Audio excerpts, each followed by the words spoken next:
नमस्कार दोस्तों, जैसे कि आप लोगों को विदित है, मेरा नाम अरुण कुमार है, डिपार्टमेंट ऑफ हिस्ट्री। और हमने ये छोटी सी मुहिम स्टार्ट की है जिसका चैनल का नाम दिया है history study centre learn history with Monu sir. देखो बच्चों, हम दिन ब दिन देखते जा रहे हैं कंपटीशन कितना हाई होता जा रहा है, कितना हाई लेवल बढ़ता जा रहा है। तो ज़रूरत है हमें इतिहास को सीखने की, समझने की। मैं इसलिए ये लेके आया हूँ चैनल, ताकि आप लोग पढ़ें और साथ साथ उसकी तैयारी करें। तैयारी करनी है आप लोगों को मॉक टेस्ट की।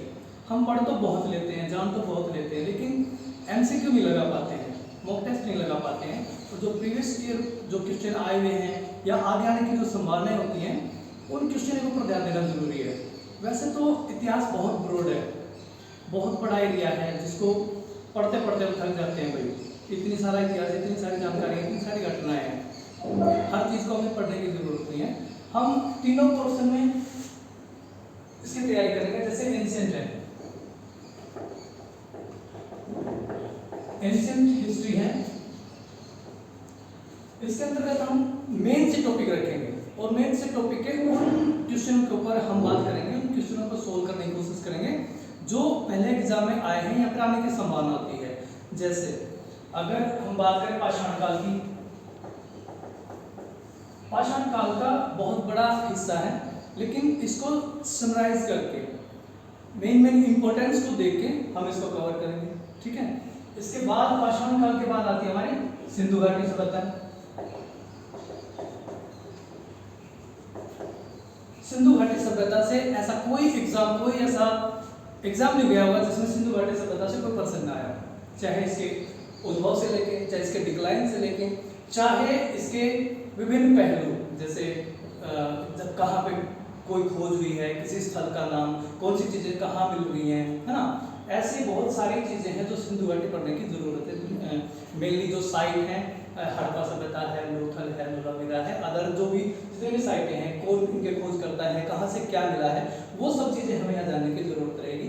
तो हम सिर्फ उन चीजों को ही छुएंगे जो इसके लिए जानने के लिए जरूरी है, जो एग्जाम व्यू से इंपॉर्टेंट है। इसके पश्चात हम देखते हैं सिंधु घाटी, पाषाण काल हो गया, सिंधु घाटी सभ्यता हो गया। उसके बाद आते हैं जनपद, महाजनपद। देखिए महाजनपद से बहुत बार क्वेश्चन बनता है दोस्तों। महाजनपद काल में कौन सी, किसकी राजधानी कहाँ पे स्थित थी, कौन शासक हुए, क्या क्या उसके, किसने किसको विजिट किया, ये बहुत सारी चीजें इसके ऊपर हमें देखने को मिलती है। और लगभग ये मान के चलो आप एस्टेट और आपके नेट में तो ये इस पर क्वेश्चन मिलता ही मिलता है, मोस्टली मिल जाता है, ठीक है।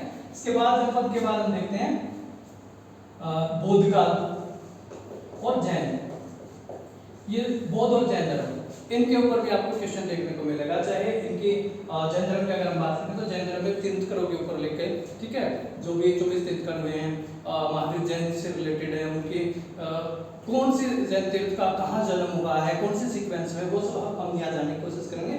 और बौद्ध धर्म में इनकी संगीतियों को लेके, माता बुद्ध के बहुत सारे ऐसे पहलू हैं जिनको हम जानेंगे, ठीक है। ये सारे बौद्ध धर्म और जैन धर्म के ऊपर कार्य करेंगे। तत्पश्चात आता है हमारा मौर्य काल। मौर्य काल बहुत इंपॉर्टेंट है। मौर्य काल में क्या होता है, बेसिकली लगभग इनके अभिलेखों के ऊपर प्रश्न बनते हैं, चंद्रगुप्त मौर्य के ऊपर प्रश्न बनता है, इसके सीक्वेंस को लेकर बनता है, और इस दौरान जो विदेशी यात्री आते हैं मोस्टली उनके ऊपर प्रश्न बनता है, इनकी पुस्तकों को लेकर के इसके ऊपर क्वेश्चन बनता है।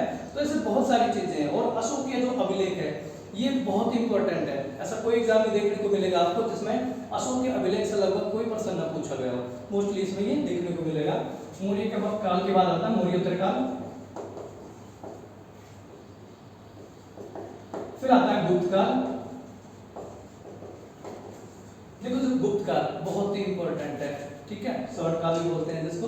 इसके अंदर क्या देखने को मिलेगा आपको, सिक्कों के बारे में, इनके सीक्वेंस के जो शासक हुए हैं इनके सीक्वेंस के बारे में जानने को मिलेगा। रानी के अभिलेख हैं, बहुत सारे इनके अभिलेख के बारे में। ये 3-4 पहलू ही हैं जो इसको गुप्त काल को छूते हैं, ठीक है। और इसमें क्या क्या व्यवस्थाएं थी और इसकी जो सामाजिक स्थिति कैसी थी, ये गुप्त काल में देखने को मिलेगी। और यहाँ से प्रश्न डेफिनेटली बनता है, इसको हम छोड़ नहीं सकते। इसके बाद आता है गुप्तोत्तर काल।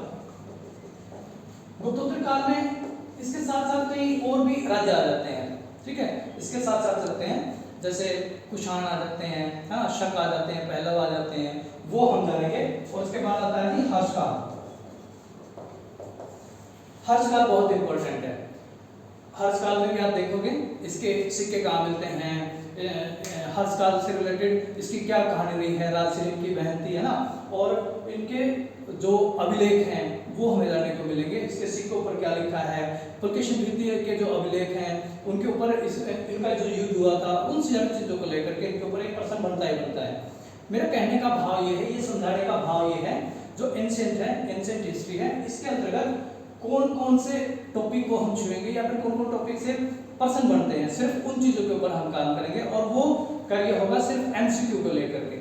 इसी कड़ी में हम जल्द ही एक क्लास लेके आएंगे जिसमें आप जानोगे कि जैसे शुरुआत में पाषाण काल है, या तो हम स्रोत की एक क्लास रखेंगे जिसमें एंशिएंट के जो स्रोत होते हैं किन किन चीज़ों में कहाँ कहाँ मिलते हैं। अच्छा, इनमें एक चीज़ रहेगी, सॉरी मैं बता दूंगा आप लोगों को, वैदिक पीरियड, सिंधु घाटी के बाद वैदिक पीरियड, वैदिक काल, ये बहुत इंपॉर्टेंट है। वैदिक काल के कौन सा ऋग्वैदिक काल, ऋग्वेद के कौन कौन से ग्रंथ हैं, है ना, सामवेद, यजुर्वेद, है ना, अथर्ववेद, इन सब के ऊपर हम जानने की कोशिश करेंगे। तो एक एक क्लास इनके ऊपर मैं बढ़ाऊंगा और कई बुक से उठा करके, ऐसा नहीं है कि एक बुक से उठाया और आप लोगों को पढ़ा दिया या बता दिया, नहीं, कम से कम 5 या 6 बुक का रिव्यू मैं एक टॉपिक के ऊपर कराने वाला हूँ और उससे बाहर आपको कहीं कुछ देखने को नहीं मिलेगा और सारी चीजें उसमें कवर होंगी। मेरा ये छोटा सा प्रयास है आप लोगों के लिए, नेट के लिए, एचटेट, पीजीटी, टीजीटी या अन्य जो भी आप एग्जाम देने जा रहे हो आप लोगों के लिए कारगर सिद्ध होगा।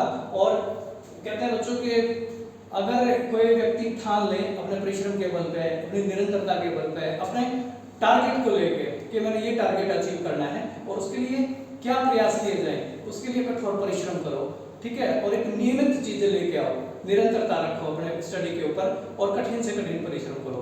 मेरी आशा है और आपको बधाई, शुभकामनाएं हैं और आपके आने वाले भविष्य के लिए मैं आपको शुभकामनाएं देता हूं कि आप सभी सफल हों और अलग अलग एग्जामों को आप क्रैक करें, जैसा कि जो भी आपके लिए बेनिफिट होगा। ठीक है, इसी के साथ बहुत बहुत धन्यवाद। अब हम नेक्स्ट क्लास जो लेकर आएंगे उसमें एक टॉपिक के ऊपर हम डिस्कस करेंगे। धन्यवाद दोस्तों।